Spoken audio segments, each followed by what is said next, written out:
Better. Right. Fantastic. So we're recording. So hi everyone and welcome to this month's webinar. It was supposed to be an International Women's Day webinar, and I think it's fair to say that it still is. But it's also fair to say we're living in some pretty unsettling times, and there are a lot more people working from home, locked down.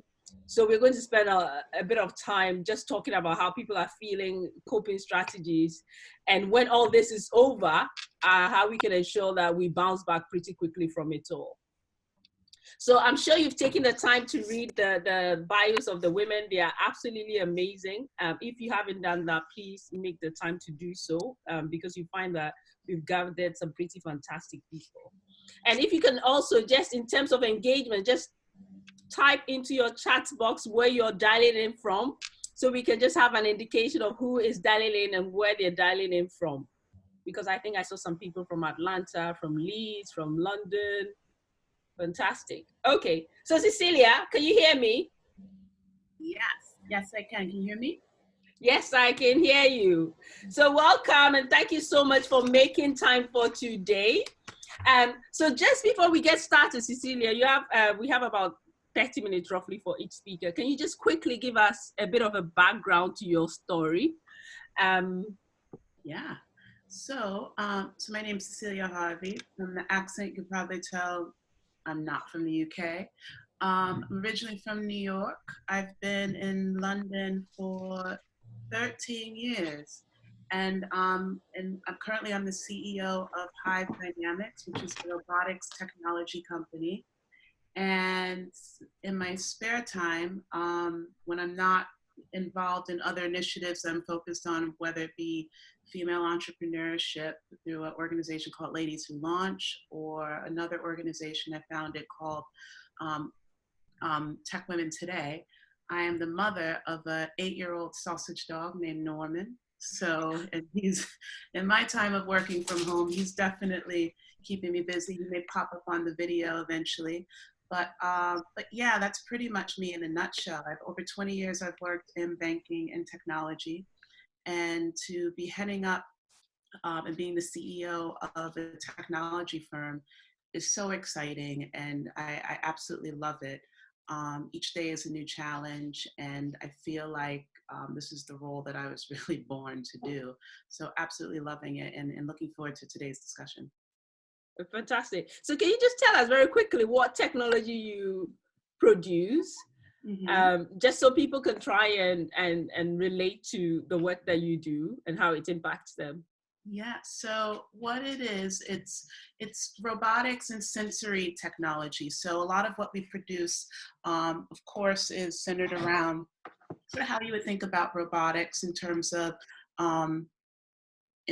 just the ability to have those types of technologies, which down the line can really help to automate, take over a lot of the functions which people currently do day to day, but it could free them up to do so much more, which is much more engaging and just provide better quality of life. So things like that. But really in terms of the sensor side of things and around what we do, it's sensor technology also. So currently we have our flagship product, if you will, is what we call our electronic skin, our sensory skin. And what that does is that you're able to apply it to, you can almost think with a very thin plastic membrane really, but it has a high density of sensors in it. And with that, you're able to get a real-time read of data that is primarily around temperature, pressure, and speed. So with that, that's going to be something where it started out of aerodynamics, but so many different companies and there's so many different applications behind it where you're able to have smarter sensors that can be used in wearable devices. We have an interesting, it's interesting, we have a press release coming out later today because a lot of our sensors, because you're able to get that read of somebody's temperature, somebody's blood pressure, somebody's vitals, and get those and be able to monitor that, it's something that's quite relevant to what's going on with being able to identify symptoms such as those with coronavirus right now. So it's exciting to be part of an organization where you're producing technology which is really making an impact in just real life realities that are impacting people on a day-to-day basis. So if we can provide technology which will allow individuals to be smarter, organizations to be smarter, governments to be smarter, and to action things in a more strategic manner, it just really makes everything that we do so much more worthwhile and valuable and just of purpose, which I think is quite key, to be involved in something where you feel like you're doing something that has a purpose. For so many years, I felt like I wasn't doing that. I felt like you're in a job where you may be making a lot of money, you may have the great title, but if you're doing something where you feel like it's not really delivering purpose in something in a way that's authentic and real for you, that really goes out of alignment with who you are as a person, who you want to be as a leader, who you want to be just in general. So that's the thing that I think I'm most grateful for, is that at this point in my life, having that ability to do something where I feel it has purpose, where I'm proud of what I do. I feel like it brings about a positive impact into the lives of others. And it's something where it's going to leave a legacy. Yeah. So you talk about purpose and pride. So tell me about the journey you went on to find that purpose in your work, because I suspect there'll be a lot of people right now just thinking, I'm stuck at home now and I might not even love what I'm doing. Yeah, I remember being on that hamster wheel for many years. I started off my career in banking, and at the time I absolutely loved it. I started off, I grew up on a trading desk, so in derivative structuring, back in New York. And I quickly began to see why most people sort of burn out by the age of 30 of being on a trading floor. So I knew that wasn't something that I wanted to do long term, but it was an incredible experience, especially at that point, starting off in my career, and a lot of the skill sets I still continue to use. So, and then from there, I started to go into management consulting. Once again, I enjoyed being part of a team. I enjoyed the projects that we worked on. But then, as I moved up in my career, you get those accolades, you're getting paid more, you get the titles, you get the offices that you always dreamed of. And that may be fine for a lot of people, but for me, I really wanted something more. I think one of the things that I love about being in a position of leadership is not to direct people or to manage people or to hit targets. That's definitely part of the job, right? But for me, it's about people development. It's about, I love how I'm able to engage every day with my team and have a part in their professional development, and also in some ways their personal development also, where hopefully the journey that I've come along, the experiences, the lessons that I've learned, it's something that I can share with them so that their journey isn't as hard as mine has been. So it almost makes all of those lessons that you learned along the way a benefit to others, so that they can have an easier path, so that you sort of help to make their journey something that is where they learn from it, but it's something where they can also have the experience of, well, you know what, somebody took the time to help and develop me and to grow me. I'm going to do that for somebody else. So you hope that you're allowing them to sort of develop those types of leadership skills. But in terms of purpose, I remember like leaving a job where I thought it was the absolute dream job. Everybody thought it was absolutely crazy, but I knew that I was tired of working in an organization where I felt like it didn't align to the values that I believed in. It didn't really have the career trajectory, it really didn't have the career opportunities that I wanted down the line. And ultimately, I didn't want to be someplace where I wasn't going to be able to be my authentic self. I think that's probably the biggest challenge that people face. You're working somewhere where you can't be yourself, where you have to be somebody else, where you have to wear this mask, and that's exhausting. And I knew I wanted to get off of that hamster wheel. I wanted to be an authentic leader. I wanted a position where it was doing something where I was developing people, and where I was continuing to grow and learn in other areas that I hadn't been exposed to before. So sometimes you have to take risks, but it pays off, because when you're able to do something where it authentically aligns to where you want to grow, and you truly love it, there's no greater feeling. Work doesn't So, feel like work. wow, yeah, it's great when you're able to set your own schedule and to do things in your own way, but that also means that you feel the brunt of the stress. So particularly at these times now, people like you and I who decided to get off the hamster wheel will now be in positions where, you know, we have to take care of ourselves and the people that we are responsible for. So tell me about the elephant in the room with COVID-19. How is it impacting you as a business owner, and what are some of the strategies you're adopting to help? I think as a leader during this time, I think one of the biggest challenges is because there is such uncertainty, because people are worried not only professionally, but also personally. I think that it's your responsibility as a leader to be transparent with people, and also give them a sense of comfort. I think, one thing in particular I think was important within my company. We have the benefit of being able to work from home. We have certain meetings, of course, where we'll be meeting with certain clients or partners or even amongst ourselves. And one of the first things I wanted to do was get communication out to people, letting them know that the number one priority was themselves and their families. Nobody should feel obligated to put themselves in a situation where they feel uncomfortable. People need to think about the health and their health and the health of others. That's really the number one thing. And I think that although people knew we had a remote working policy, it just gave people it gave people more a sense of comfort, and that, wow, like, we're supported.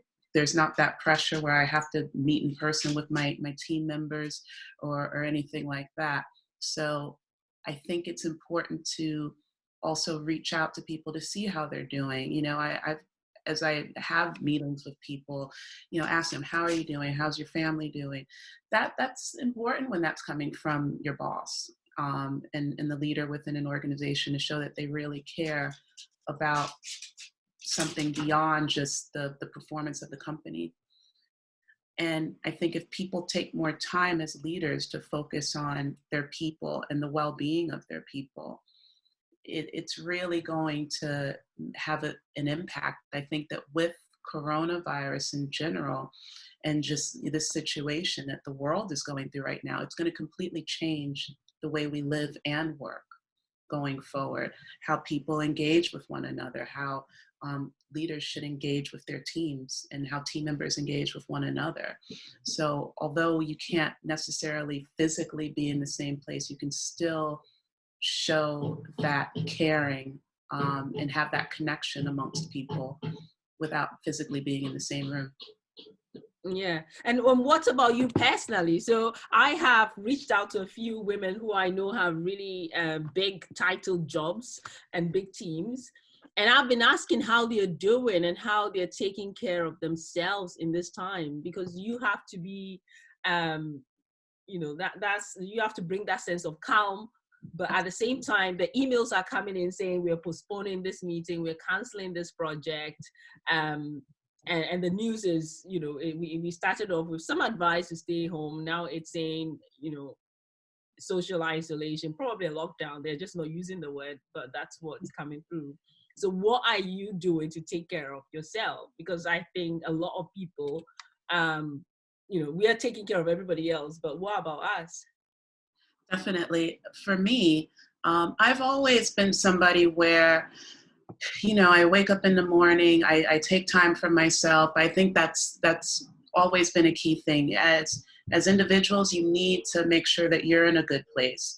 You need to make sure that you're doing those things which you're sort of having self-care. And that could be a lot of different things. It could be even though I'm not going to the gym, I'm still trying to find ways to exercise or get some sort of activity inside, because that helps me to stay well balanced. Another key thing that I'm doing is keeping in touch with my friends and family.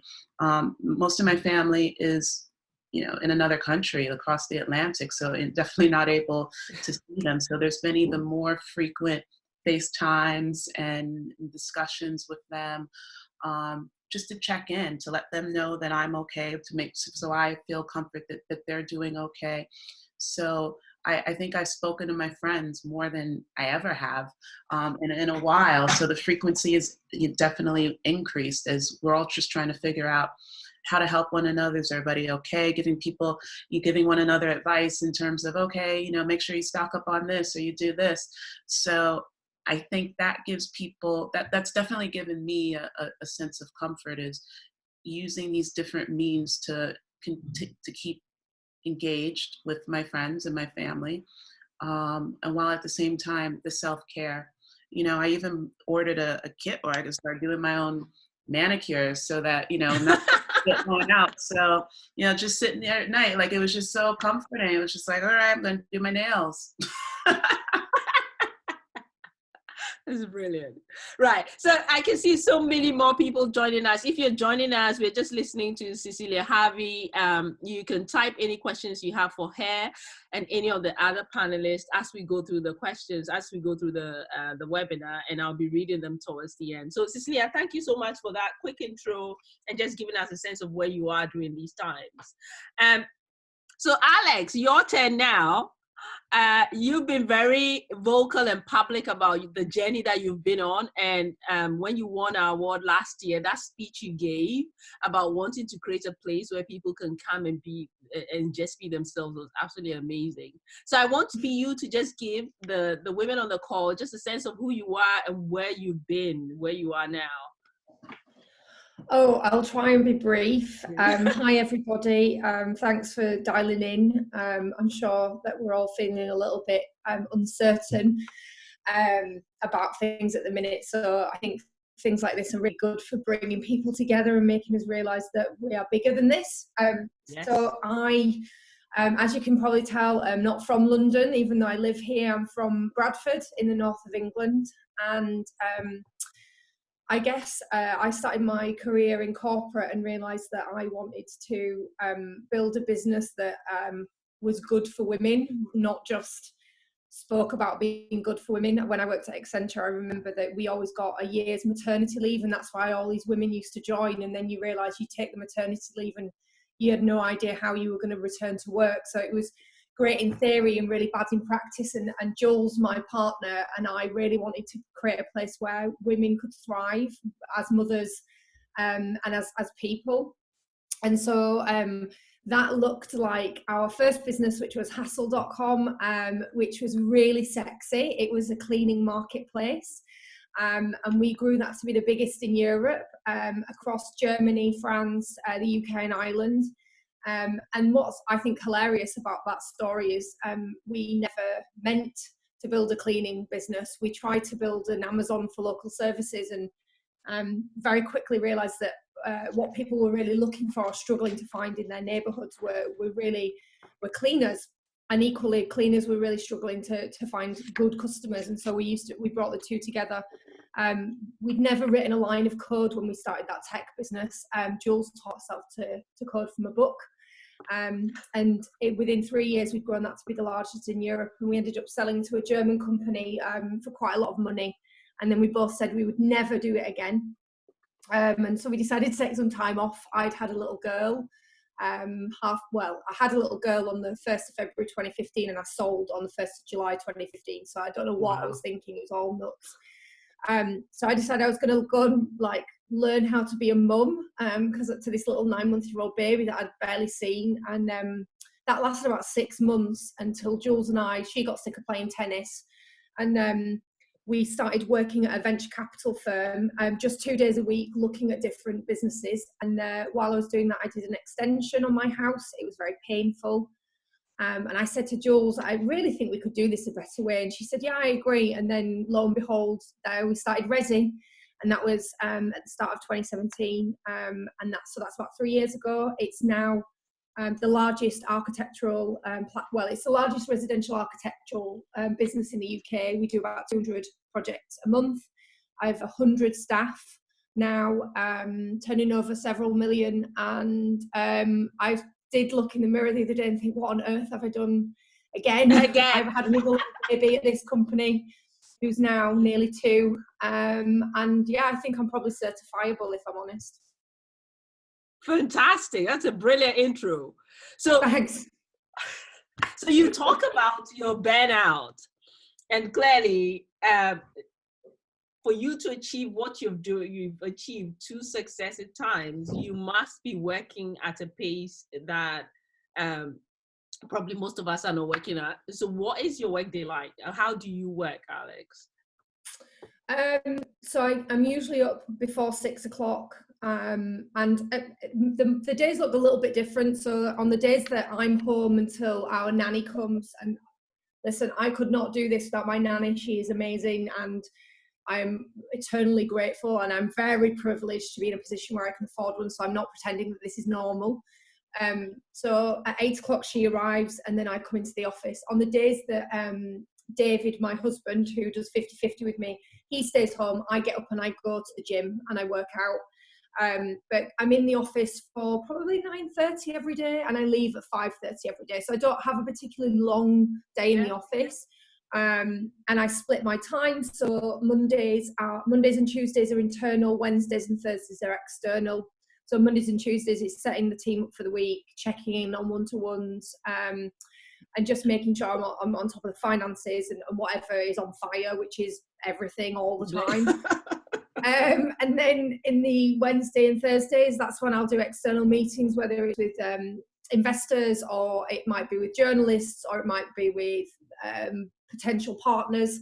I do those and collect, and I find it just easier to have an internal mind and an external. Like I can't be in and out at the same time.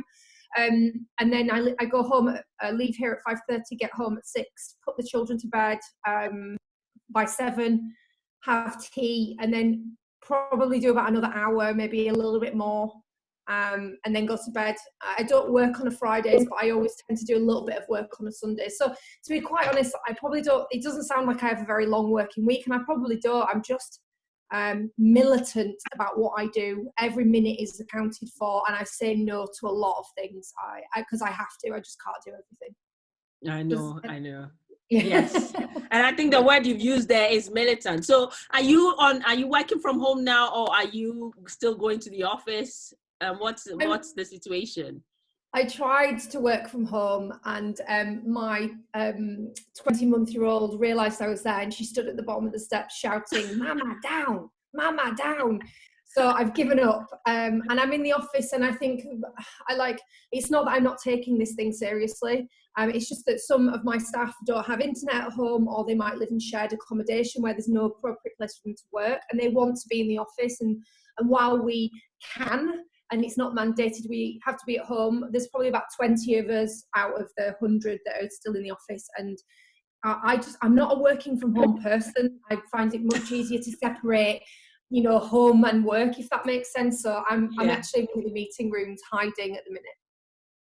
Oh, brilliant. But that gives me just a sense of some of the sacrifices people are making at this time, because you have 10 people relying on you for salaries at the end of this month and next month until whatever happens. And you've talked about the cash flow, the worries, the constants. What steps are you taking now for anybody else on the call that may be in the same situation, so they can take some tips from that? Yeah, so I'm not going to sugarcoat this and make myself out to be a really lovely person, because tough choices need to be made at this point in time. And so we were supposed to have 3 people start work this week, and we've actually pulled the contract and apologised and said we're really sorry, but we can't onboard you. We also can't afford you right now, but we will let you know as soon as we can hire you. And that was really awful. I felt terrible about making that choice, but I have to protect the 100 people that I do have. So I did that, and then we've been exploring levers such as dropping down to 4 days a week, voluntary sabbaticals, cutting the pay of the leadership, things like that. We haven't quite decided what we're going to do, and we're in a really fortunate position that we've actually got quite a healthy cash position. So we've got probably 3 to 4 years runway, which most businesses will not have. But even so, sales have halved in the last 2 weeks. We've got enough work to keep everyone busy and productive for 4 months, but beyond that, I don't know. And these things are always way worse than you think they are, and they always go on for longer. And so what I'm trying to do is set the business up so that it's in good health when we come out of this. And so that means I'm having to look at all the options, and like I say, make some pretty difficult, well, it feels like mean decisions, but I'm doing it with. Yeah, I think it's a time where, you know, you have no control over what's going to happen. So I'm doing a home renovation and I've just stopped because I'm not going to be spending any money until I know exactly where I stand. So it's fair to say that these are some of the changes that are going to happen, and some of our members will be on the receiving side. So further down the line, we'll also talk about what you can do if you find yourself in this situation where you're the one being let go, or, you know, your job is in jeopardy. What steps can you do to make sure that when things come back to normal, you're up and ready to go? I think that's all we can hope for. And I do think, so I think there's opportunity in every, when you're in the face of adversity. And so it might not look like an opportunity right now, but I'm seeing this as one for my business. It's giving us a time to hunker down, to fix the things that are wrong, to really work on ourselves and where we're going. But equally for those people at home, that I actually think that we're not too far away from lockdown. And I think following lockdown, you will see the government release a series of individual measures. So they've tried to help businesses right now, but they will move to helping individuals. And I think that will be payment holidays and potentially paying people to not work. And in which case, I don't, this is unprecedented. And also there's nothing structurally wrong with the economy. There's nothing systemically wrong. So this is not like a normal recession or anything we've been through. And therefore, actually, we can recover much quicker on the other side of it. So as difficult as it feels and as uncertain and painful, it's not actually as bad as we think it is, just to offer a little bit of positivity. Yeah. Well, I am taking the chance to spring clean my house, get my finances in order, things that I have been too busy running away from, procrastinating from with another meeting, I now have to face and get done. So I'm going to try and stay focused and use this time to really, you know, get some big things done that you can only do from behind a desk. But it's also important at this time that we stay positive, because I think anxiety is at an all-time high. And you've recovered. You said you've been through the process and you've recovered. So what are you doing not to trigger, you know, a burnout again? Because there's going to be a bigger problem every day. We wake up and hear the news and think there's more to be done.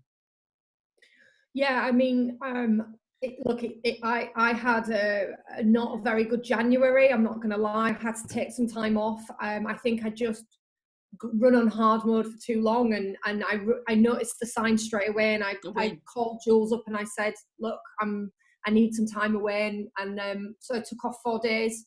I went walking in the Surrey Hills. I had lunch in my favourite restaurant and drank an entire bottle of wine all to myself, and it was amazing. And I think some of us are drinking that wine more often than we should. Are probably drinking it right now. Exactly. So I think the key thing for the key thing for us is, you know, make sure you're doing little things for yourself, whether it's, you know, doing your own manicure or running a hot bath. I think particularly at this point in time, finding time for yourself is really crucial, and that's what I try to do. Is because, you know, you said to me, how do you do it all? Like, how do you fit it all in? And the truth of the matter is, I work and I look after my family, and they're the only two things I do in my entire life. I don't see friends and family. I mean, I don't think I've got any friends anymore, but I don't see. Don't worry, we'll be your friends. Why do you think I've joined FL? It's like I needed some new friends. But the one thing that I do make sure that I do when I notice those signs, you know, like the mania or the lack of sleep or feeling run down, is I just go, okay, time out. Even if it's a Monday lunchtime, time out. I'm going for a massage or a manicure or a bath or whatever it is. And I think by carving out some time to myself, and I mean to myself, like, I love being on my own, even though I'm really noisy and talkative. Everyone finds that really strange that I like to travel on my own and I like to eat dinner on my own, but I always do things for myself. So I think, you know, it's really important that we remember the you in all of this, because I think it's really easy to lose ourselves when pressure gets really tough. Fantastic. So that is an amazing session from Alex as well. If you have any questions from Alex, keep them coming, and I will be reading the questions towards the end. So we have people joining us from Bristol, Cardiff, Wales, Skipton, Holland, Huddersfield, Romania, Maryland, Northampton. Fantastic. We're bringing everybody together, and that's exactly what we need right now. So thank you so much, Alex. Next person we have is the amazing Lobna Elle Shafi. So Lobna is such an interesting person, grown up in Egypt, works as the head of digital at Tumblr. So I know you've heard of Tumblr. If you haven't heard of Tumblr, I don't know where you've been living. So she has been working from home since forever and delivering things digitally, remotely, before we all got forced to do it. So it would be good to hear Lobna's perspective as well. Thanks, Griselda. Yeah, hello everybody first, and thank you both for such amazing talks, Alex and Cecilia. That was really fun. I have indeed been working from home for 3 months now. Tumblr used to be part of Yahoo, which is the reason I moved to the UK. I used to work for Yahoo in Egypt and moved with them over to London when we closed our Cairo office. But recently, Tumblr was sold to the owners of WordPress, who, surprise, surprise, don't have offices anywhere in the world. So 1,200 people all working from homes around the globe. And we, as Tumblr, were kind of thrown headfirst into that when the sale happened back in September. So it's been 6 months now. And the first couple of weeks, I think, were the hardest for me. I can really identify with what Alex said a minute ago, that I'm not a working from home person. Like, that is exactly how I felt. But I think I have got a lot of ideas to share with you guys over how that has eventually ended up working in the end. There are a lot of things and a lot of people that do this the world over that have put together tips, guides on what you can do to help keep yourself sane, keep yourself productive, and kind of mentally also just be calmer and able to handle all of this in a normal time. Obviously now is a lot less normal. It oddly kind of reminds me of the time in Cairo when we imposed a curfew because we had a revolution. So we were staying at home as well. But definitely this is not as bad, and hopefully we'll all be through it just fine. Fantastic. So how has so let's start with your role, because you're very young, Lobna, if you don't mind me saying so, and you're the head of digital. You have a big job. Tell us about that journey. Sure, happy to. I am from a tiny city in Upper Egypt, very conservative, very small. You end up mostly spending most of your life there. You know all of your neighbors. You know, if you go to the supermarket, you meet half the people of the city, right? And it's very true. You can't get away from people there. It's crazy. My little sister got lost at one point when she was 5, and somebody found her and took her to my dad's clinic because they noticed she looked like him. That's how small of a city I come from. But I found a scholarship when I was in high school to the American University in Cairo. I applied to that. I got that. After I finished that, I worked for a couple of years in a startup in Egypt, and then Yahoo recruited me. I worked for Yahoo for 2 years, and then when the office closed down and we let go 160 people right after the revolution, I was the one that was offered to come to London, which was an insanely amazing opportunity. Lots of survivor's guilt, I might add, being the only one, but it has been a journey. It's been 6 years for me. Just 3 days ago, it's been 6 years for me in this country. And a year after I moved with Yahoo to London, Yahoo bought Tumblr. And I thought, this is really cool. This is very different to normal advertising. It's a lot more fun. There's less editorial articles and news and sports, and a lot more memes and cats and just really silly gifs. And it was really, really amazing. And I decided to start selling that here in Europe. And so I did. I talked to a sales director. We started hiring a team. We made 7 million our first year, and it was wonderful. Shortly after, Yahoo was sold, and then Tumblr now belongs to a different company. So for the first few months of Tumblr being part of Automattic, who own WordPress, I was the entire sales department at Tumblr. I was the salesperson, the account manager, the ad ops, the person that follows up with the clients after, and then the person that talks to the new hires that we're hiring throughout their process and interviews, and then training them when they arrive. So it's been a pretty insane 6 months. But it's been very fulfilling. I think if you talk to yourself a lot and say, you've got this, you're able to do this, you have everything you need, you can go after what you want and you can get it. Wow. So you've survived 3 acquisitions. Oh yeah. Yeah, I have had, I used to joke about this all the time at Yahoo, because in the tech world, redundancies are so common. They almost happen once or twice a year, just normally. That's without any problems. That's just the way it is. And I have had 15 managers at Yahoo in the 7.5 years I spent there. Longest term of manager was a year and a bit, so 5 quarters. The shortest time I've had a manager was 3 days. They became my manager on Monday, and then they were let go on the Thursday. So wow. Yeah, it's crazy. But I mean, it forces you to have to ground yourself and give yourself that sense of direction.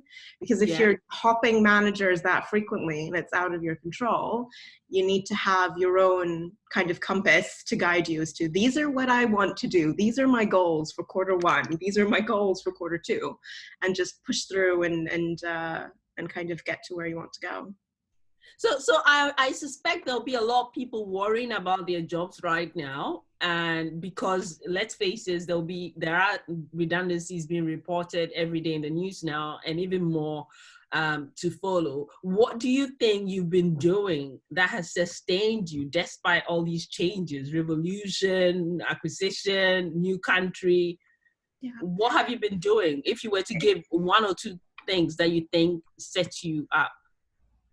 Of course. I will say I understand. I think throughout all of the redundancies that have happened, I was on a visa. So now I'm not, because I've been here for 6 years.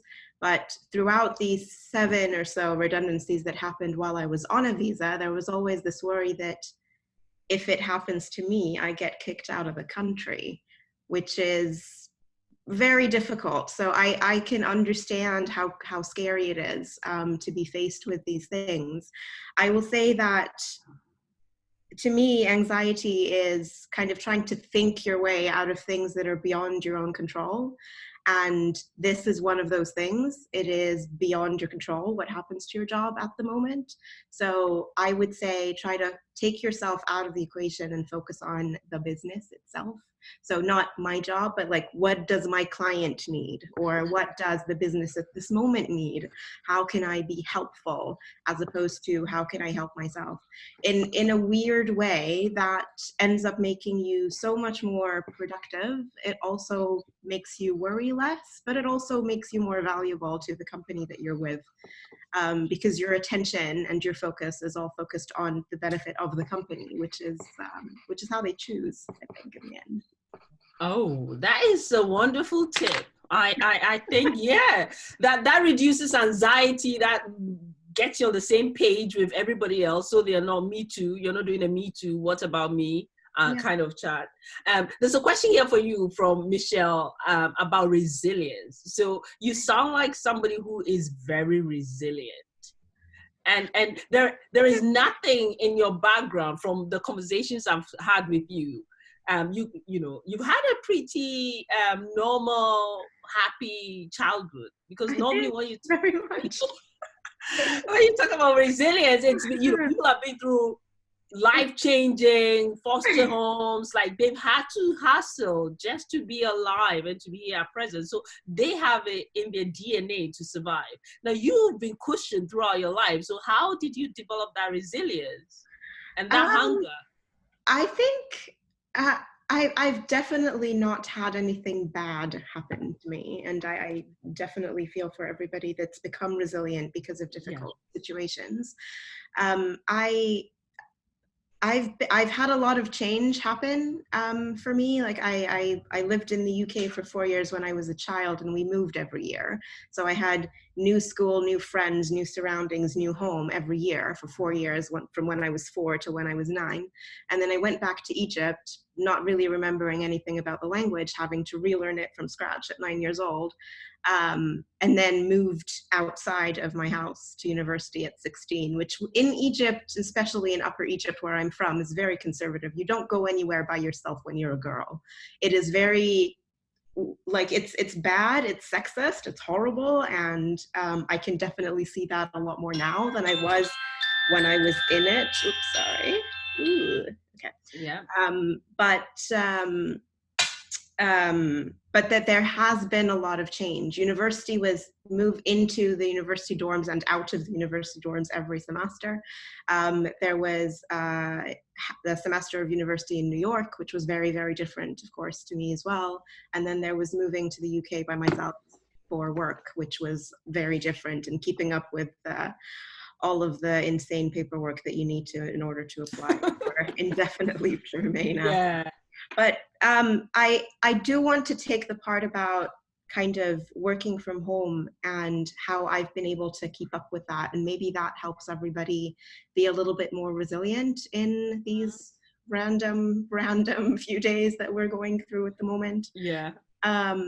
So I have a few things for you. I think one important thing is to talk about how you're feeling and let yourself feel bad when you need to feel bad. I think a lot of people that are amazing go-getters that are in control of their career lives and go fight for what they want feel like they always have to be in control. They always have to be positive. I identify with this group of people, and it is very damaging to your psyche when you constantly force yourself to feel positive.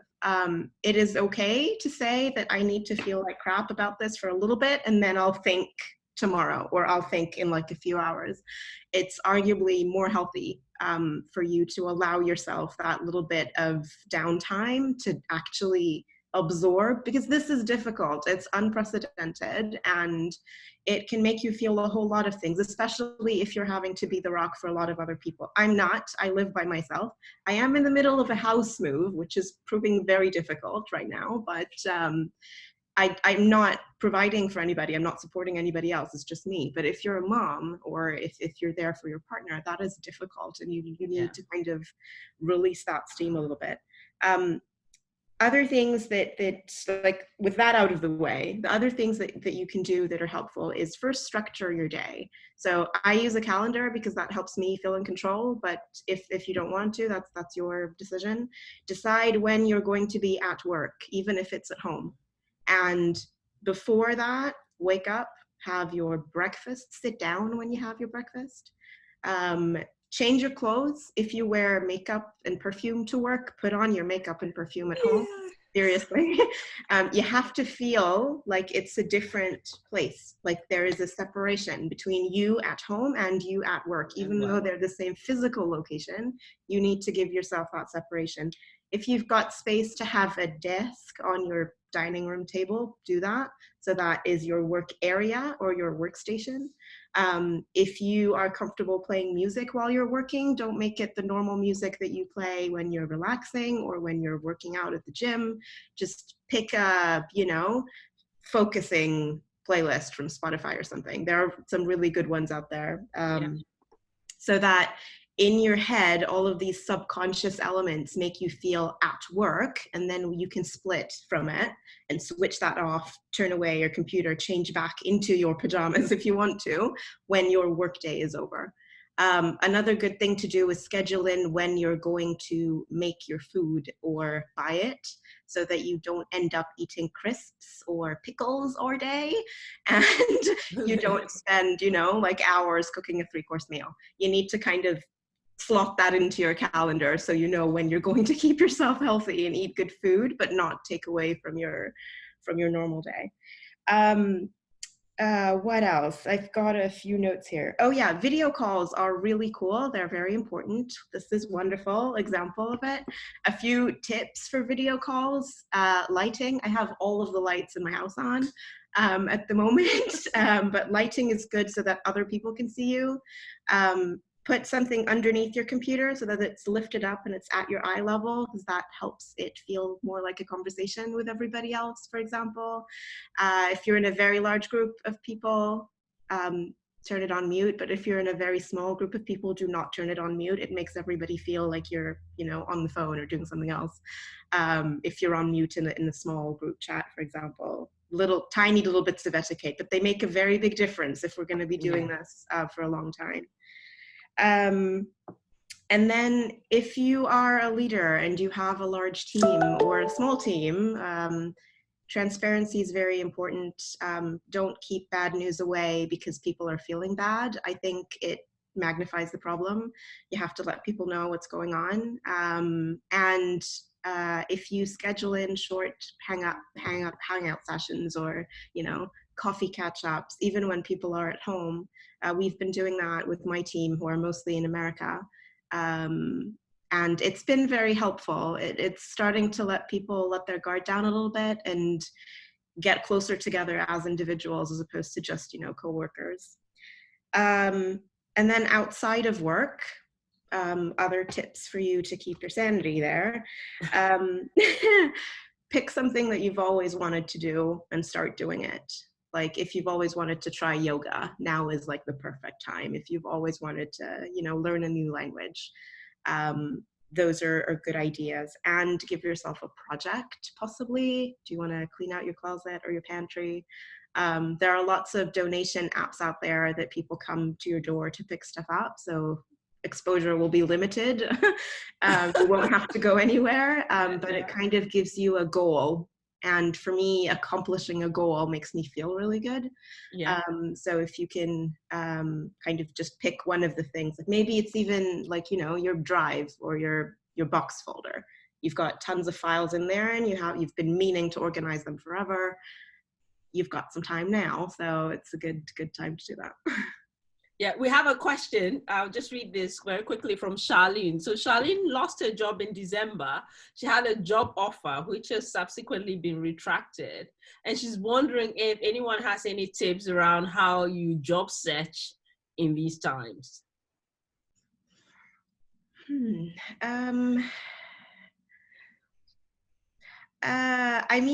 I think companies that already work, and this is very selfish of me, but companies that already work in a distributed way are probably not going to have any change in the way they recruit and in the people that they hire. So Automattic, for example, the company that I work for, already works from home all the time, and there are many, many vacancies online there. So you can take a look there, Charlene. I'm sorry about December and the retraction of the job now. That must be very hard. Yeah, but I would also just add, Charlene, that if you know any recruiters or agencies and you have relationships with them, this is a time to reach out, because I think employers will go to them and they'll have wind of any opportunities coming up. So don't give up. I think once everything is settled, we'll be back up and running. Jobs still need to be done. Business needs to happen. So don't give up now. Keep that CV out there. Yeah. Griselda, can I just jump in really, really quickly on that? Because I know that people are panicked. I think 3 pieces of advice. One, think about what's booming right now. So healthcare, delivery, on anything online, and look in those places. Second, to give you hope, I'm in a group of like 400 tech entrepreneurs across the UK, and one of the threads that we started about a week ago was to advertise people we were looking for. and this thread is overwhelmed. There must be 200 openings on there, so people are still hiring.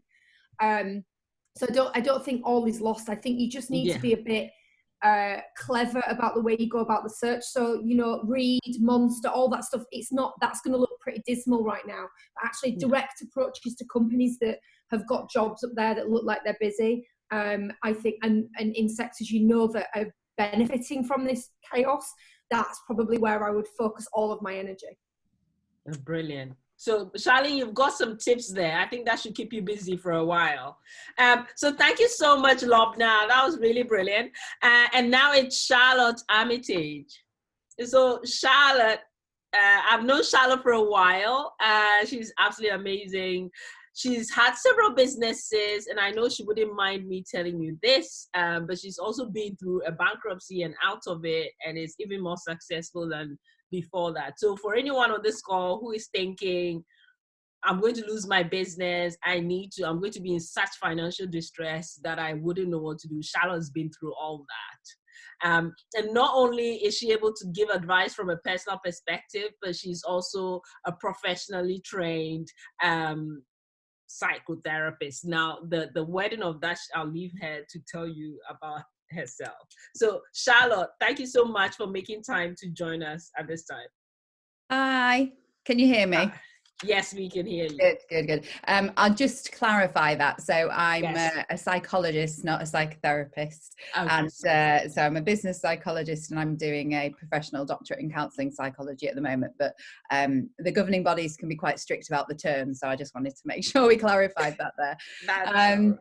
Yeah, so I mean, my background really is I set up a chain of businesses way too fast, and to be honest, it was quite near the recession, and it ended up crashing. But I mean, to be honest, you know, it was a big learning curve for me. But I you know, the levels of anxiety that I went through were just astronomical, and at the time, I couldn't really imagine how I was ever going to recover from it. But I did, and I used all of that experience, and I managed to build another business. So I work in the film and TV industry. I own a school, which, so you can imagine at the moment, is a nightmare. So I own a school in the film and TV industry. We train people up to work in film and television.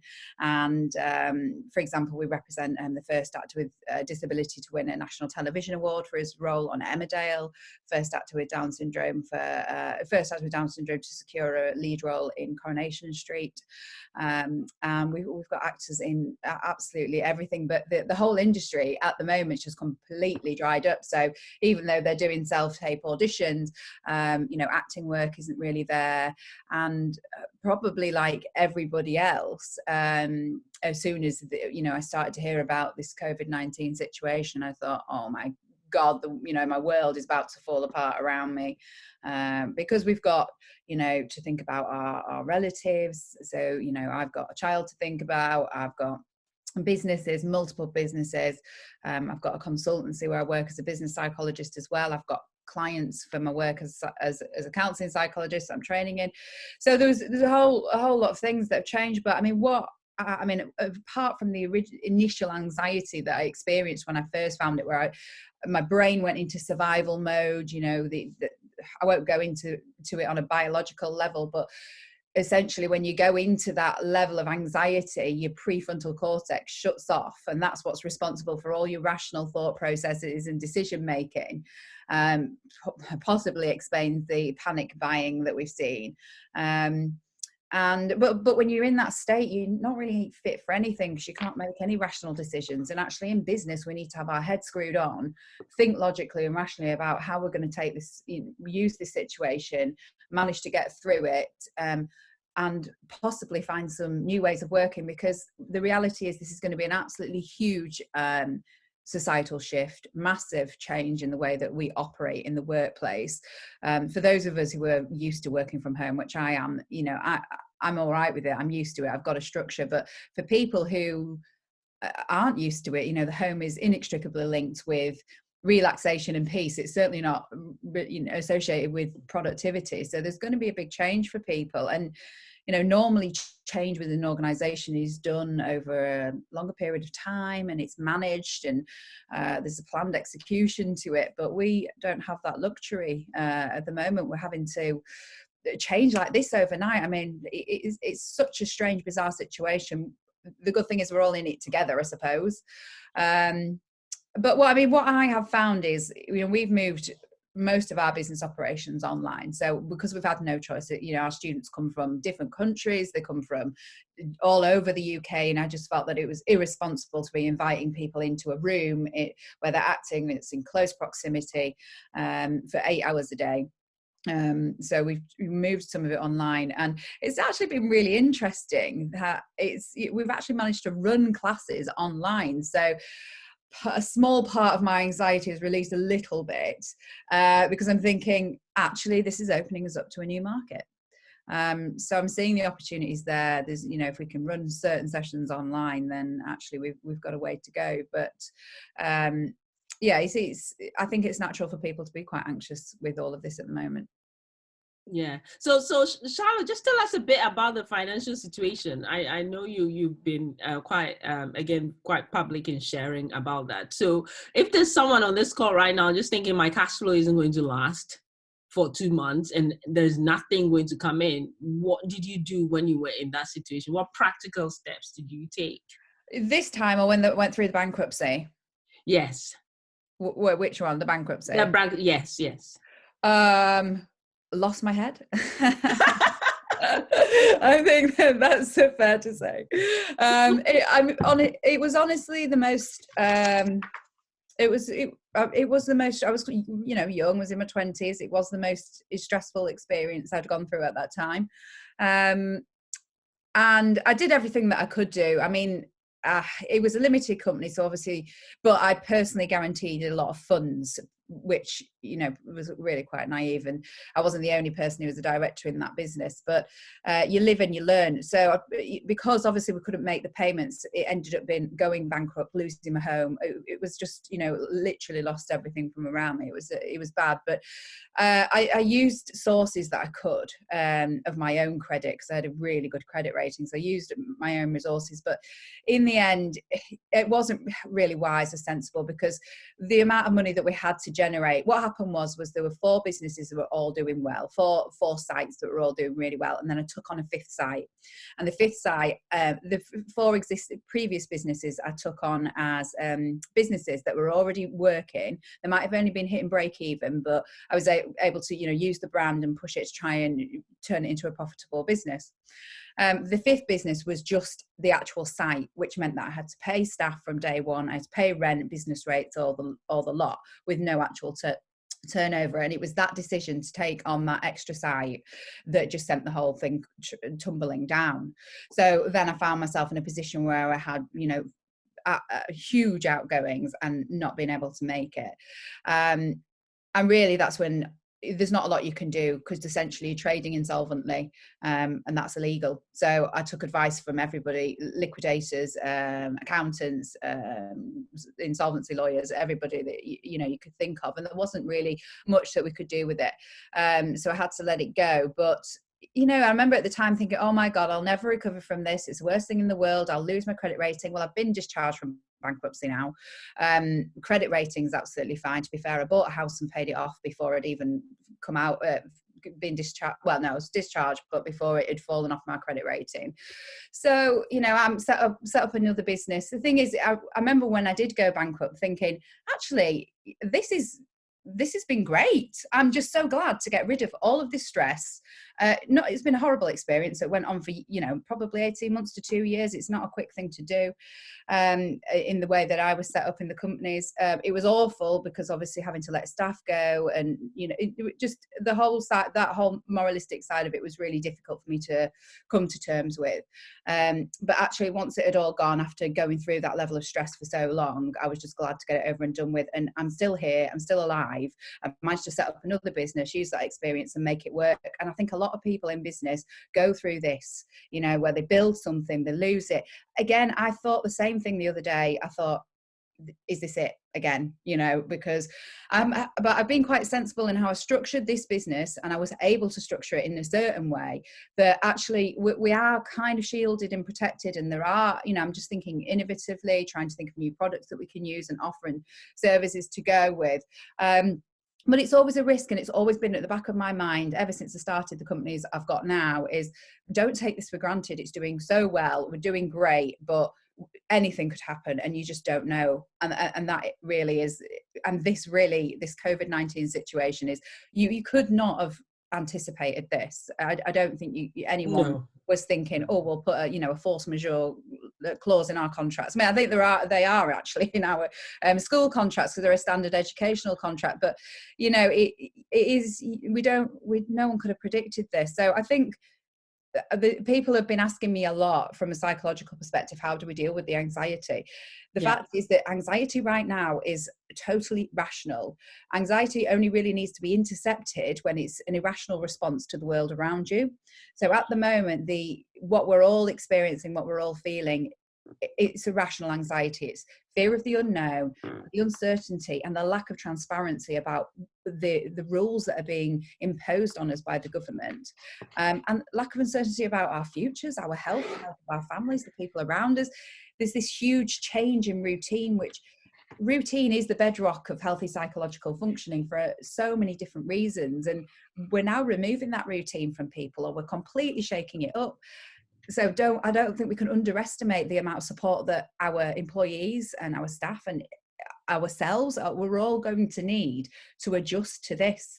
I mean, I've got my daughter at home at the moment, so I'm popping off to do lunch and I'm popping back, and it's a totally different way of working. I've had to say to my child, you know, things are going to have to be a bit different now. They're going to have to change. So when I'm doing my work, you'll be doing your school work, and then we're going to do a bit of tidying. Then we're going to have lunch and it's all about setting boundaries. And the thing is, for us all to be healthy, we all have, you know, psychologically healthy, we all have our own boundaries of what we think is appropriate. I think you mentioned it earlier, Alex, when you were saying you got to a point of where you knew the warning signs, where you said you've experienced the high mania and you thought, actually, yeah, I need to take myself off for a break. So you know your kind of triggers, your warning signs, and you've got your boundaries. And I think we've all got those. Problem is now they've been thrown up in the air.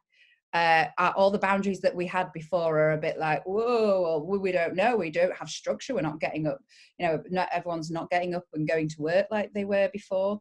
But I think I'd echo what Lobna was saying about creating structure and routine in your day, because if you don't have that there, it's so easy to fall into a pit of not getting up, sitting at your computer, slobbering around, and it's not good for your mental health at all.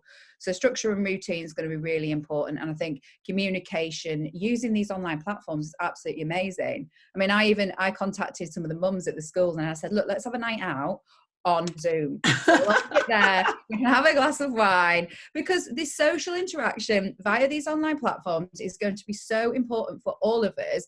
You know, especially if there's a family of 4 or 5 of you in a house and you're isolated for 2 weeks, possibly, there's going to be arguments. So, you know, actually being able to remove yourself, go into another room, take a glass of wine or a cup of tea, whatever you want, and have a chat with the mums as you would do outside the school gate, or as you would do on a night out, or whatever, or as you would do at a networking group. These are going to be the things, utilizing these technological systems are going to be the things that are going to get us through this next period of time, which none of us knows how long it is. But I think that at the moment, I don't think that people have the government's really thought. I mean, I suppose they've got bigger things to think about, but there are potentially quite serious psychological implications from this huge change. There's going to be a lot more issues within the home because people are together all the time, arguing. Children are going to be frustrated. It's going to have to be, you know, it sounds really bleak, but that's the reality of it. The routine, and they're going out the house and they're doing the different things. That's what keeps us all safe and sane. Yeah. You know, you remove all of that, and you know, there will be a whole new world of problems that we're going to have a think about. Yeah, but I also believe in, I'm a very positive person. I'm probably one of the people that Lobna will say, I try to be so positive all the time that I'm erring on the other side of positivity. But I don't think there's anything else you can do now you know, I have a sick mom as well who is bedbound, but I can't wake up and worry about her catching COVID, because what good is that going to do me and the 2 kids I have to look after? My husband works in a hospital and he's saving lives there. What good is it going to do us all worrying about that? So what I wanted us to also do on the call is to just give people something to be inspired and positive about. Because when you turn the news, it's, you know, it's not good news. They're just scaremongering all the time. I mean, what I think is, I mean, it's the reason why it's so scary right now is because we don't know anything. But actually, it's possibly quite exciting. And it sounds bizarre me saying that, but there are already huge changes and huge shifts towards things that people have been campaigning for a long time. Yes. Flexible working from home, and overnight like that, we've shifted towards that. This is, I think, out of everything negative, the opportunities come. I mean, when my last business was going under, started doing acting for fun. Now I run really successful businesses and I'm really successful in the film and TV industry. So actually, and that came out of this horrendously negative situation that I went through. I managed to turn something into positive. So I think out of everything that feels quite bleak and scary, there's got to be a positive on the other side of it as well. And I do think that it'll bring us all back down to humanity, focus on the things that are really important. So our families, our friends, socializing, kindness. You know, I think there's going to be a lot of good to come from it. It's just at the moment that the thing that puts fear into us all is the day-to-day not knowing what we're doing. But once we understand a bit more, once the government are being clearer, and I think we've got to remember as well, a lot of the panic that we're experiencing, obviously there's a reality to it as well, but some of it is in our minds because of the relentless media coverage of it and our easy accessibility to it. I mean, I found myself falling down that hole as well, and this is, you know, my area. I'm sat there going through the news feed and the Independent thinking, stop reading it, it's not good.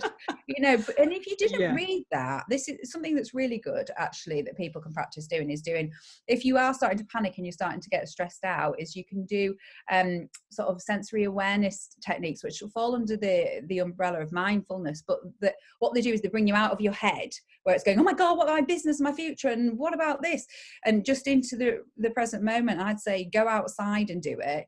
Think about, name 5 things that you can see, 4 things that you can touch, 3 things that you can hear, 2 things that you can smell, and 1 thing that you can taste. And once you do that, it really brings you back into the present moment. And if you stand outside, probably not right now where I am because it's raining, but if you stand outside, you know, and do that, it helps you to just gain a little bit of perspective. You get away from the computer, away from the phone, realize that actually, that's not here right now. You know, I think that there are a lot of really bad illnesses that people could catch, but we're all not terrified of those. And again, it is because we don't really understand it, and because the media is just so persistent with it. So if you are struggling, my advice is just don't watch the news and switch off the feeds on your phone, and make sure you're communicating with the people around you. And if you are on social isolation, make sure you're in touch with people. Yeah. So if you're just joining us and you have questions for us, please use the chat box to type them in. Because what we do want to do is, it's not just the 5 of us talking at you. We want to hear from you about your experiences, about questions that you have, about how you feel we can support you. So as a community, Forward Ladies, we are online. We've been online since before COVID. We have a lot of resources online. We've been trying to support women globally, and we are so delighted that we have presence in a lot of countries overseas. But this also presents an opportunity for us to come together to offer support. So those who have support and can't offer support to others, we want to hear from you. And if you also are in need of support and you have no one to turn to, please just know that we are here and able to help as well. So there's I wanted to pick up on some of the things that Alex said. So I think, Alex, from what you've told us, you are in quite a fortunate place because you're prepared cash flow wise. It seems you are, and you're going to weather this better than a lot of people have. So can you just tell us nobody could have prepared for COVID, but how have you been running your business and your life to be in a place where you're not as exposed as a lot of people will be feeling right now? Yeah, I think it's going to sound so weird, but I've just had this premonition for the last 2 years that there's going to be a correction in the market, and for the longest time I thought it was Brexit, and then I thought it was like the trade war with China, and I can't really explain it, but I just kept feeling like the house prices have been rising for too long, and we've just had a really solid run since 2008, and it probably won't feel like that for a lot of people, but on paper we have, and I just kept thinking it's going to correct itself. And so the last business that we ran, Jules and I, we raised a lot of money from venture capitalists for it, and we just said with this one we were never going to do it. So I set this business up to break even as quickly as possible, and we've gone in and out of profitability over the last 3 years, depending on where we're investing across the business. But I basically am just terrified of not having any money in the bank. And so it was really fortunate because at the end of last year, an investor friend of mine I've known for years was just really loved what we were doing here, and he just said he'd give me money on ridiculous terms. And I said to Jules, you know what, we don't need it, but I think we should take it. I just feel like maybe Brexit won't be okay. And so we fortunately did this big funding round at the end of last year on the 13th of December. And all I can say to you is I just think someone is looking down on me and looking after us in a really fortunate way, because we're just like, no one could have predicted this virus, but I just had this like feeling that it wasn't going to be good forever, and I needed to, because I sound like one of those preppers that live in the woods, don't I, that like stock the cabinets, but that's kind of how I've been running this business, as if it's gonna, the roundabout, the fair merry-go-round is going to stop, and I don't want to be left holding the baby, so to speak. I don't know if that's a very elegant answer, but no. That's kind of... But you hit on something very important that we women have in oodles, and that is that instinct that we have about situations in our lives, about work. And a lot of the time we override those instincts because we think we're being paranoid, or we are told we are being soft. And so then we try and do things differently. So for me, over last year, I stopped a lot. So for ladies, we do a lot of events in the UK. We used to. But I was looking at the signs. Every time I went online, I realized people were offering so many things for free. Women don't need events in the same way as they used to. It's all about connecting and being very direct about what that activity was about. So I made a very difficult and unpopular decision last year to stop all of our clubs and to move everything online. And I made that decision in December. So we invested in a new website and built it crazily and launched it just before we had a big awards last year. And our focus after that was just going global, supporting everybody, and not charging for a lot of these webinars that we do, because I felt my instinct was telling me that everything was moving towards a more freemium economy. People can access everything freely. So you should not be selling that. You should be rather selling things that are of more value. And so I made very difficult decisions last year to move my office home. So I'm now working from home, and all my staff work remotely. And so at this time when I am panicked like everybody else, because I don't know how long it's going to take, but I am grateful that I listened to my instinct for once, because I don't always listen to it, because I feel I'm being ridiculous and I need to double check and get validation from others. But if there's anything that I'm hearing from Alex and from a lot of people, is that you can't trust your instinct. And so what we need to do is to learn how to hear that voice in our heads a lot more, because we pick up on all these signals and our brain processes it, unconsciously. And we have to make the time to listen to what our bodies and our minds are telling us. It won't be correct all the time, but I think we'll be a lot better off if we paid more attention to that. I completely agree. And Jules, my business partner, goes absolutely crazy because she's always like, where's the data for this? Like, you want to do this thing, but you've got it's just because you feel it in your bones.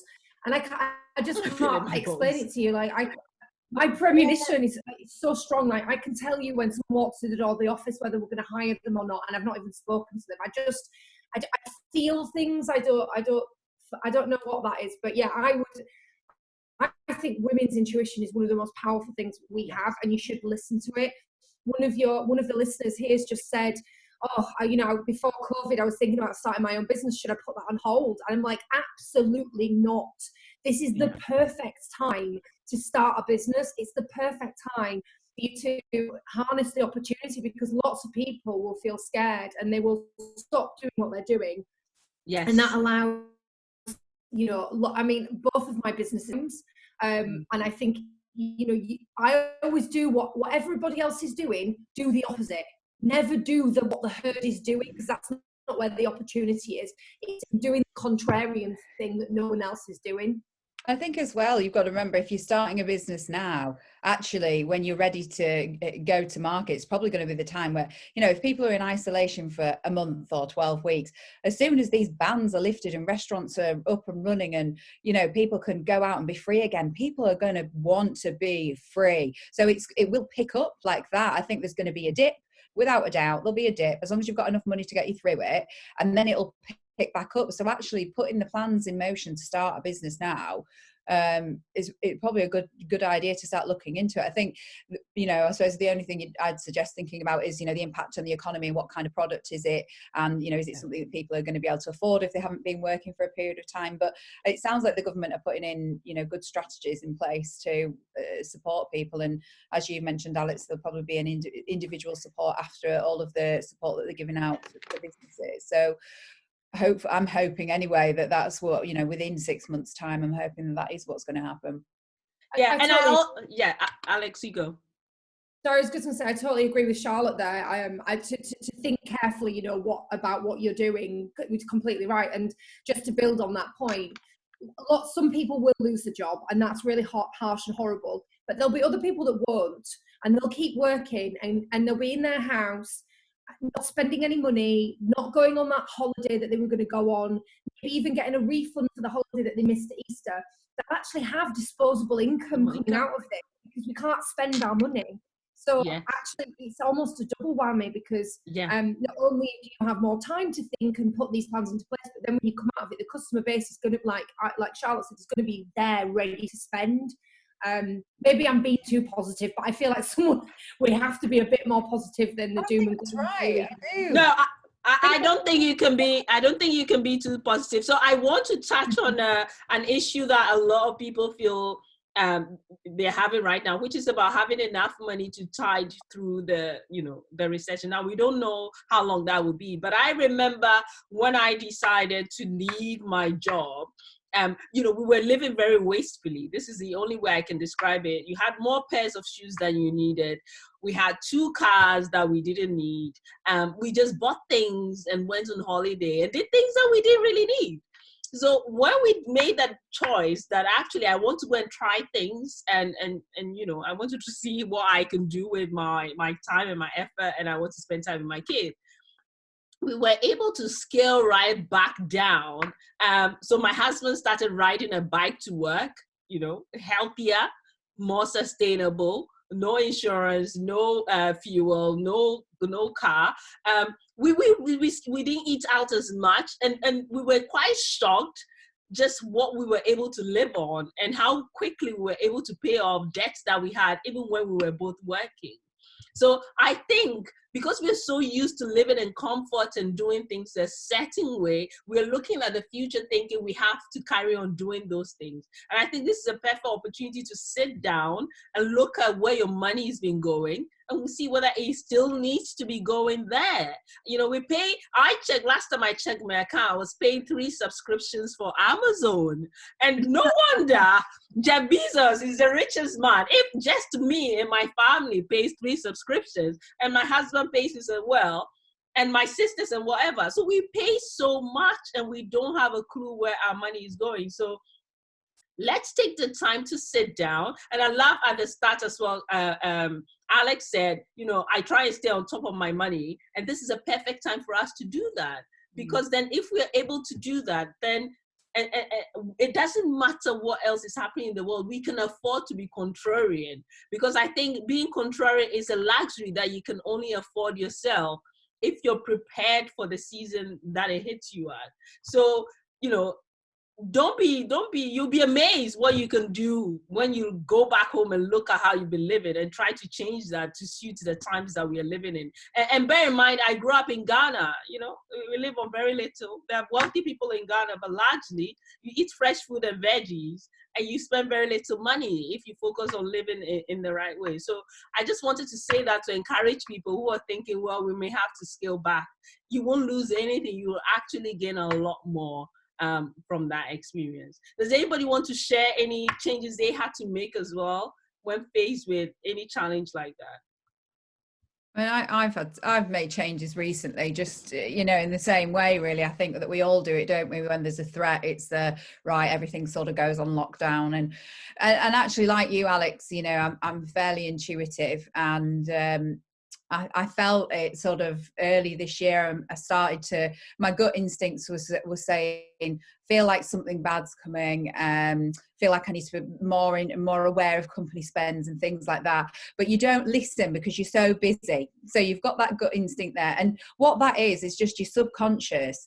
It has learned to, because we don't consciously pay attention to everything around us, so your subconscious is taking it all in, and it learns. So it's learned from the past. Actually, I'm seeing this on the news, and I've scanned that on there, and it's storing it in, and it works it out for you, and it's essentially sat there saying to you, don't do this, don't do that. It's that little voice that's telling you what to do, but you choose to ignore it, which is what I've done then. And some people are more intuitive than others, and but everyone's got that gut instinct, and I do think you know your gut instinct, everybody's individual gut instinct tends to be right for them, so learning to listen to that is quite important. But yeah, I mean, I've had to just make changes with I guess, to get, like you say, spending habits. And I felt like, you know, I was probably overspending anyway, but you know, I think I've had to make some changes. I mean, my mum was over the other day and I cooked 3 pizzas, one for me, one for Lilia, and one for my mum, and I said to my mum, oh my god, we live like kings, you know, we might not be able to do that in a few months' time, we don't know.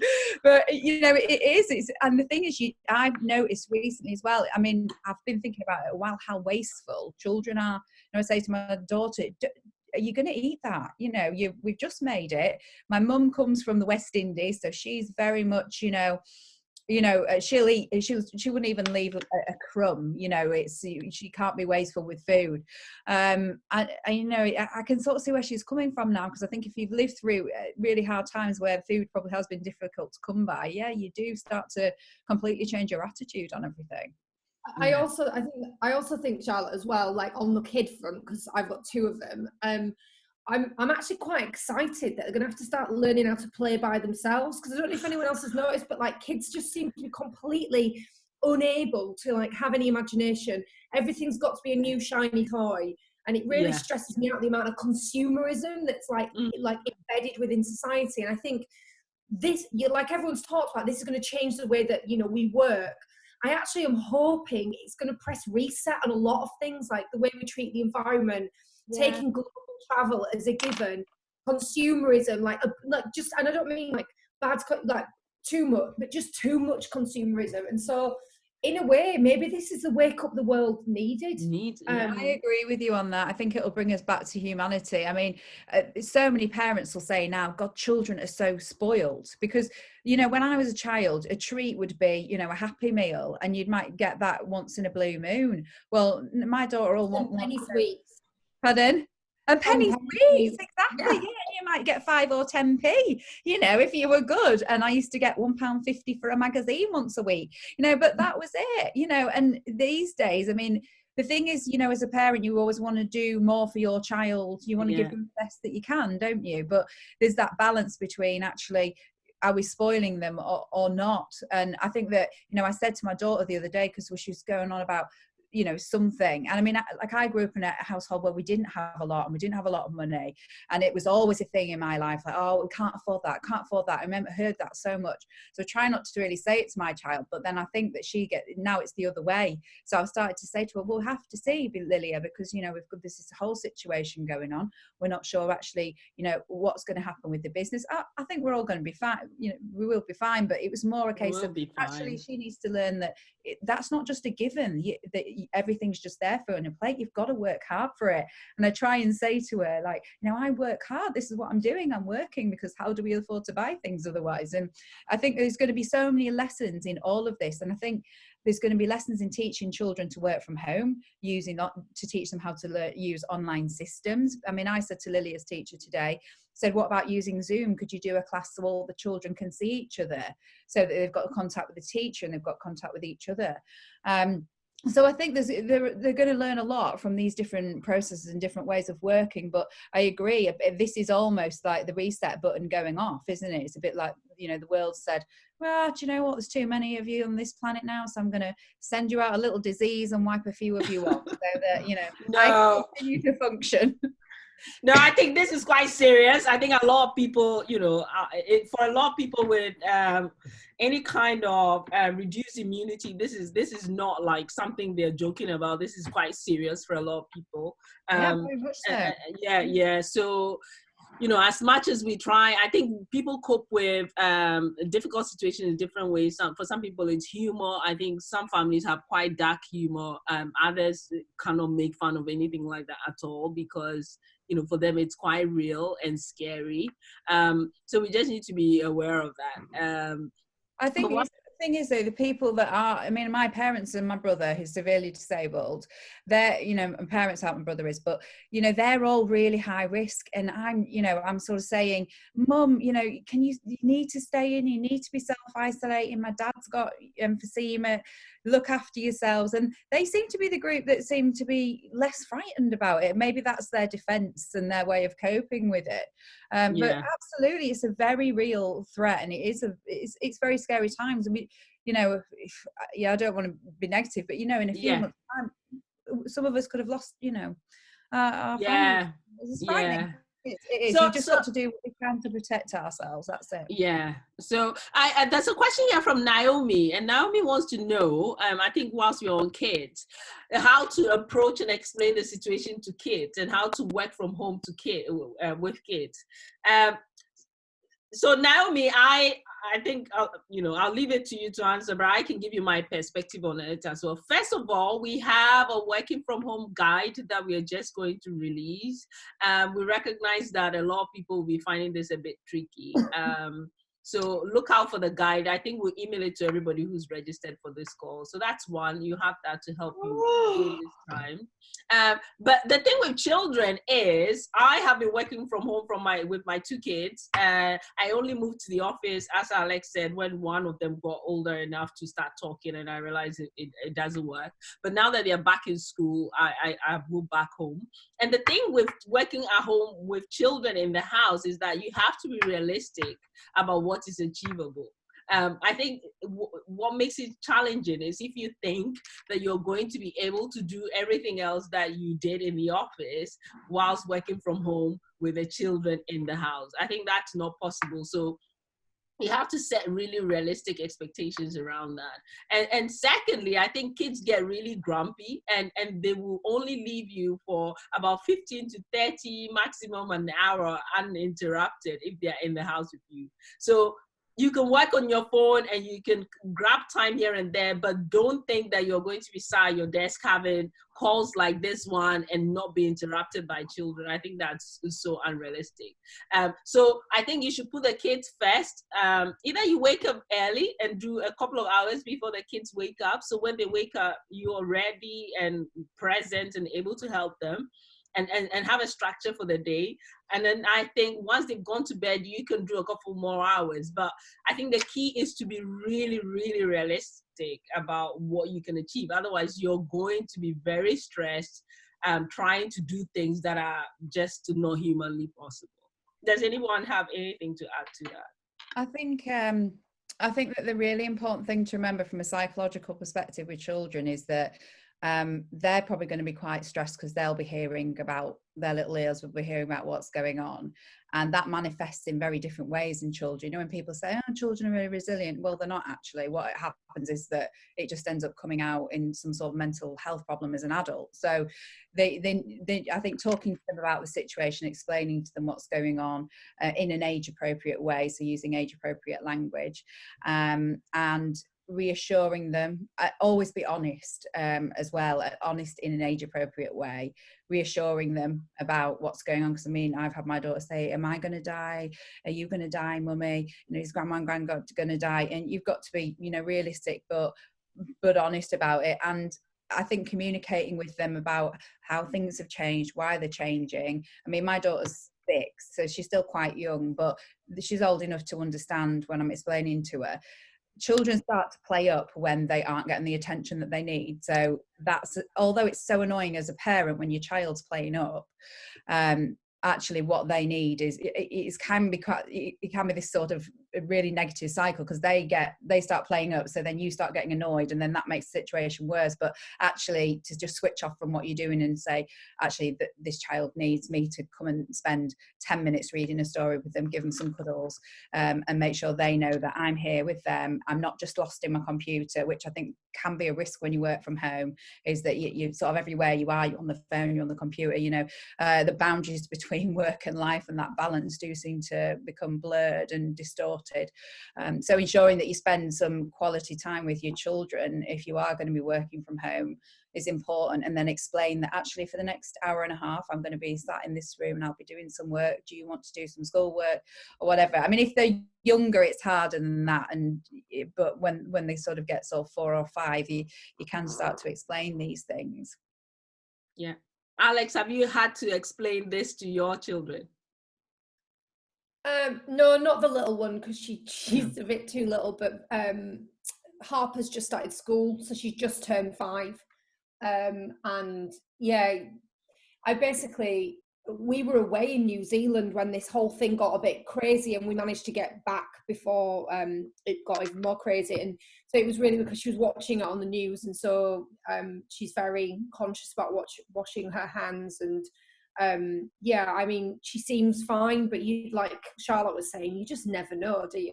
And I think it's quite scary for them. I think the thing that will bring it home, and the thing that's going to really upset them, is when schools are cancelled, if they get cancelled.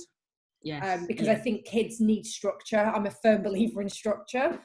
And she actually loves going to school now. And yeah, that's what I find a bit scary, if I'm honest. Yeah. You can create your own structure at home. I think that's what you have to do. I mean, I've voluntarily taken my daughter out of school and taken work home. I only did it yesterday just because, you know, I'm a single mom. If I get ill, there's no one to look after her, and my parents are really high risk. So I didn't want to risk, you know, giving it to the vulnerable people in my family. So, you know, and we're actually isolating because I've had a cough. So we're isolating now for 14 days.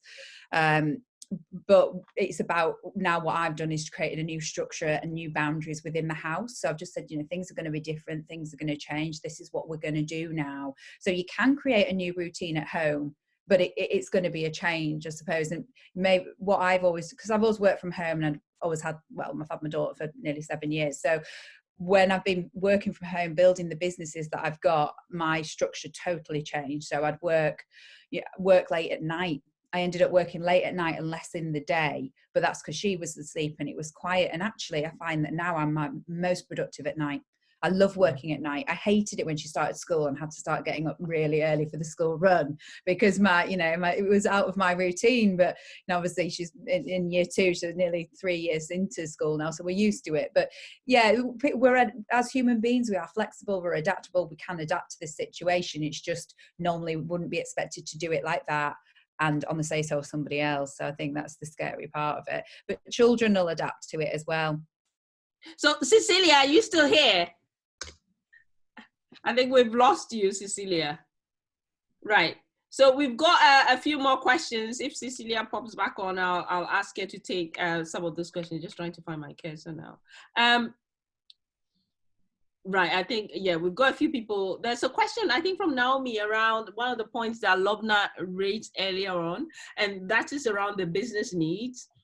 I think what she's asking is, how do you know, if you're not sat in that boardroom where the decisions are being made, how can you know where the wind is blowing and what the business needs are right now, so you can, position yourself to help? Sure. I mean, in the general scenario, I don't think business needs will in most cases won't change, particularly just because of this. So if the business is built around advertising, the goals still continue to be to make advertising and make more revenue. If the business does something else, then the goal is to continue to do that something else. So the goals that have existed before, on the broad strokes at least, will continue to be the broad strokes that are needed from then on out. And then anything particular that changes, you can probably have an honest conversation with your manager and say, are there any particular goals that are coming up to triage, to mitigate, to help? Are any of those things that I can help with?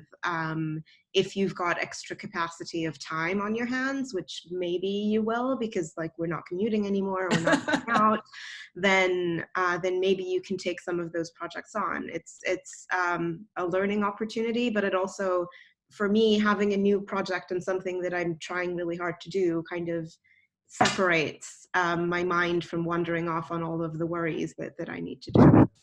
Yeah. So we all have a lot more time on our hands now, and I suspect we'll be doing a lot more reading and be browsing content online a lot more. Can you suggest, each one of you give a book that you recommend people reading at this time? What book has been most transformative for you? I can start. I'm actually going to sidestep the book question because I feel that for me, I'm an avid reader. I have tons and tons of books. I moved half of them cross country with me when I moved to the UK. But I find that when I'm anxious, it's very hard to focus on words. Yeah. So I've been listening to TED Talks. Yeah. Because the combination of visual and auditory and slides in a person just is a bit more kind of immersive for me and helps me stay focused, as opposed to a book where I'll read a paragraph and then reread it because nothing goes in.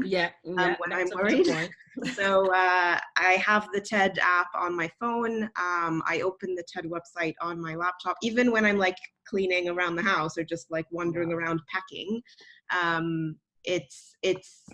There's always something interesting that they're saying, whether it's related to all of this or whether it's not. There's always something good happening there. Yeah, that's brilliant, actually, rather than having the news on in the background. I think so a lot of the conversation has been around, us starting our businesses and should other people start businesses. So there's only one real book I think that I would bother reading if you're thinking about starting a business, and it won't be a surprise. It's Eric Ries's Lean Startup. Now, I don't agree with everything in this book, but I think for people who don't know where to start and they're just looking for some idea how to move their idea from inside their head into that first or second stage, it's a great book. It gives some very robust tactical advice to like things that you can do to test ideas, to get your first customers, to measure things. So yeah, if you're a budding entrepreneur or you're even thinking about it, I think picking that up is worth scanning through. It'll get you started, because if you're like me, it's a bit like writer's block. Give me a blank sheet of paper and I'm useless, but give me something to work with and I'm away. And that book's really good for that. Fantastic. Charlotte? I mean, to be honest, I'm coming towards the final year of a doctorate, so the only books I read are about psychopathy or mental disorder and mental distress. So, I suppose I haven't really read anything that's been highly positive for a long time. You know what it's like when you're doing a doctorate; you just consume with it. I like reading Tim Weaver books, to be honest. If you want to actually switch off from everything, they're quite good crime, psychological thrillers. So the only time I'll ever read that is if I'm on holiday. But I was just thinking, actually, if people are getting quite stressed, just like you were saying there, Lobna, where you struggle to focus on reading, mindful techniques and breathing. So, breathing, focusing on your breath for 3 minutes is actually really good at helping to calm the brain down, or focusing on how the breath feels when it goes through your body, because that will help calm the brain down, which then helps you focus on the work that you're doing. Fantastic. Cecilia, are you there? We've lost her. So I will have to recommend Michelle Obama's book on becoming. It's a great book. I listened to the audio version. I have the hard copy, and I think most recently she's released a guide to go with it as well. And I think, as the opportunity that these times present us is that opportunity to really just focus on what you really want and what you're trying to achieve, so that we can feel grounded when we come out of this. So before, if we were too busy running around, because we had to run around, then this is the time to really anchor down and get clarity on what you really want to be spending time on once all this is over. And so that's been a fantastic book for me, simply because I can relate. Well, I'm not Michelle Obama, but I can relate to her story because she's so normal. She's so normal, and there's something in it for everyone, I feel. So that's the book that I will recommend if you can get it online or have it delivered to your house at this time. Just before we log off, I want to leave it on a very positive, inspirational, upbeat note. So it can be either a quote that you live by, or an experience that's been really positive that you like to share with everybody on the call. I need to go, so do you mind if I just quickly get mine out?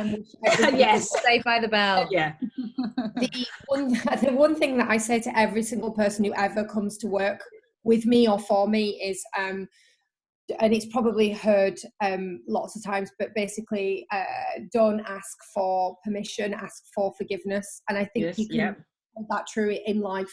And it goes with that whole point I made about, like, this is a great time. I think, you should live your best life and be true to yourself. And that means if it's in your instinct to do something, just do it. And if it goes wrong, then you can figure it out. We're here to support.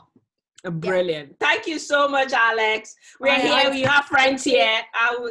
Take good care. Yeah, take care of yourself. So, Lobna, do you want to go next? Of course. So one mantra that's been very helpful is, it's going to be okay in the end. If it's not okay, it's not the end. And that has been very helpful. I think the other thing is self-talk is magic. If you tell yourself you've got this, even if you're saying it under your breath, you don't have to say it out loud if you feel a little bit awkward. You feel really good, and it really does help. Yeah, fantastic. And Charlotte? I think trust your gut instincts, set a goal and work out what steps you need to take to reach that goal, because actually I think that we can all do whatever we want to do and we can all get there. And actually I was going to say something similar to what Lobna said there, but she's covered that. So I do think that positive things are going to come out of this situation. And whenever something, I remember when I was going through my bankruptcy, and I knew at the worst point that something good had to come out of it, and so many good things came out of it in the end. So I think this is going to be another one of those situations where it's all a bit scary, maybe a bit exciting, but then actually great things will come afterwards. Yeah. So I'll just take the opportunity to thank you all, particularly as speakers as well, because I know you have put yourself aside to make time for this call, to get up and wear your makeup, and some of you to get dressed. I know my call got you out of bed this morning. So thank you so much for making time for that. For one of the things I am really passionate about is supporting women. You probably heard me talk about my mom and her journey and some of the challenges she went through. And I am just so privileged and feel so fortunate to have the opportunity to support more women with Forward Ladies. So as I said earlier on during the call, we invested in a new site. We've launched an online platform. And what I'd like to do for everybody on this call now is to be able to access our membership offering for free at this time, for the next 3 months at least. I think it's been set at £1. So if you go onto the website, you want to join Forward Ladies, just to find a mentor, to get the support you need at this time, to access our videos. And we have a lot of inspirational videos. women have been through so many challenges, and we've got the stories on the site. So if you go onto the site and use the code forward20 in caps, you should be able to access all the content we have on the website for £1 a month for the next 3 months. Because we recognize that a lot of people are feeling the pressure and the heat, and we want to provide that space for them. So I am available. My details are on the website. My team as well they've been on the call. I've seen Kiara and Yelena and Kat and Sarah. We're all here. And it's not just me, but all the forward ladies like Lobna, and Alex and Charlotte, who are all here to support. So we are all in it together, and we're here to help. The quicker, it's what we do during this downtime and this time that will set us up to bounce back properly when everything is over. So feel free to share the code and get as many people to join as possible. One of the things I also want to do is we have a Facebook group that I have to say we've not been using. Mainly because some of our clients are corporate and they tend to do a lot of things more on LinkedIn or on their own service. But we're going to rebrand that group and make it available for a place where if you feel you had support to give, whether it's a few minutes of mentoring or talking to someone or help with working from home, if you just post that in that group, other people will be able to offer be able to take up that support if they needed that. But also we, the Forward Ladies team, will be going through that group to see what people need, and we'll reach out to our partners and our members and see how we can support as well. So we know it's a difficult time for everyone, and I send my love and my hope and my prayers as we are all home working so hard and trying to stay positive. We will get through it. We've always gotten through it, and we are much stronger than this virus and all the changes that it's coming through. So it's been a pleasure, and I love you all, and I hope you make the most of the time, and I look forward to seeing you in person once all this is over. So take care and have a wonderful day. So we'll record this and make it available online freely for anyone to share and to be able to access after it's over as well. Thank you. Thanks.